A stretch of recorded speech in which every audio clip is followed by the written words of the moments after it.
ഇത് രണ്ടാമത്തെ കെട്ടാണ് കേട്ടോ. ഒരു കെട്ട് ഞാൻ കൊണ്ട് വീട്ടിലിട്ടു. അപ്പോൾ എനിക്ക് വീഡിയോ എടുക്കാൻ പറ്റിയില്ല.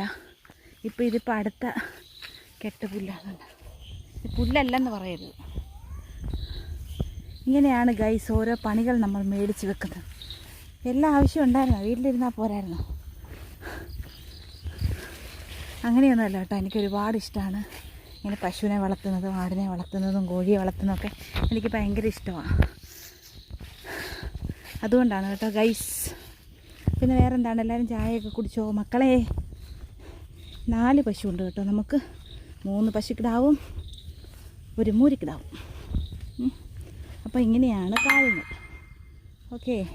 അപ്പം നമ്മളിവിടെ നിന്നിട്ട് ഇങ്ങനെ വെളിയിലേക്ക് ഇടും. അപ്പോൾ പുല്ലങ്ങ് പോകും കേട്ടോ. ഇനി നമ്മൾ ഇറങ്ങുന്നതാണ് ബഹുരസം കേട്ടോ. തൊട്ടപ്പുറത്ത് അവർ ഇവരുടെ പറമ്പിലൊന്നും ചുറ്റോട് ചുറ്റും മുള്ളുവേലി ഇട്ടിരിക്കുകയാണ് കേട്ടോ. അപ്പം നമ്മൾ ഇറങ്ങേണ്ടത് ഇതിലെ ഇടവഴി ഇറങ്ങട്ടെ. കാണിക്കാം. ഇവിടെ ഒരു ശകല സ്പേസ് ഉണ്ട് കേട്ടോ. അതിലേക്കൂടെ വേണം ഇറങ്ങാൻ.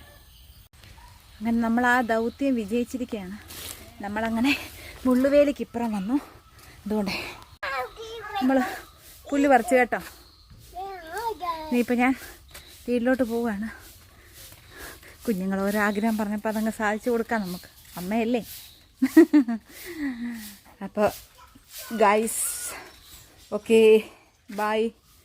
ഇരുട്ടി പടുതാട കീഴിലെ വെട്ടമാണ് കേട്ടോ. അപ്പോൾ ഗൈസ് ഓക്കെ ബൈ.